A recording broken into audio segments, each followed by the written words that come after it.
Prostitution has plagued New York City for decades, while progressive lawmakers look the other way. Now the city is finally starting to crack down, but with far-left candidates gaining some traction there's real concern it's not going to last. Crime correspondent Jason Mattera has the details. Roosevelt Avenue in Queens, New York was once a streetwalker strip mall.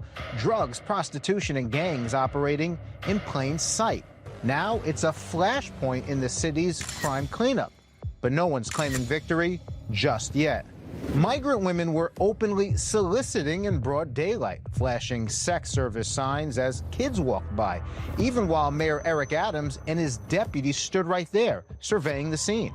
There were people drinking, drug use, prostitution. As we're walking, the women were handing us cards. Like, they didn't even recognize, like, the mayor and us.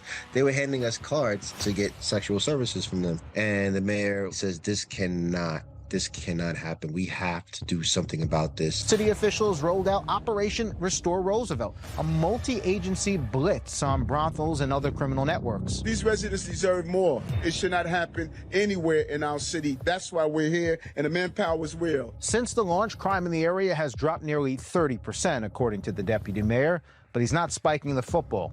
In fact, the fight is far from over. We just took down a huge takedown from the 18th Avenue gang, which is a migrant gang on Roosevelt Avenue. That 18th Street crew was responsible for sex trafficking, guns, drugs, fraud, making fake passports. Daughtry says that politicians need to step up, especially after the NYPD just shut down an alleged brothel operating near 2 elementary schools in AOC's district. I would love to partner with any one of the elected officials that will want to help us clean up this neighborhood. Many of the women involved aren't criminals. They're victims. Smuggled into the U.S., they're told they owe thousands of dollars and are forced into sex work in order to pay it back. How awesome would it be if somebody like the Congresswoman can come with us along while we're going out there to rescue some of these women? Daughtry says the Adams administration is committed to staying the course, but warns that the wrong mayor could undo the real progress that's been made.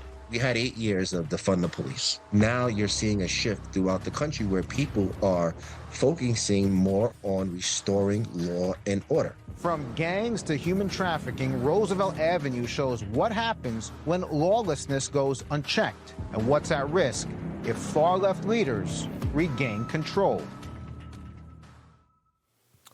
Chris, I grew up in New York City. I remember vividly as a kid, hookers lined the block in my neighborhood and we couldn't even play at the local park because of it. Then Giuliani cleaned house. But that was decades ago. Now with Comrade Mamdani in the mayoral mix, any recent gains in public safety could go right out the window.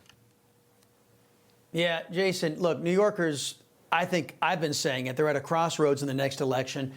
I'm sure, I don't know, just out of curiosity, what is Comrade Mamdani's take on prostitution?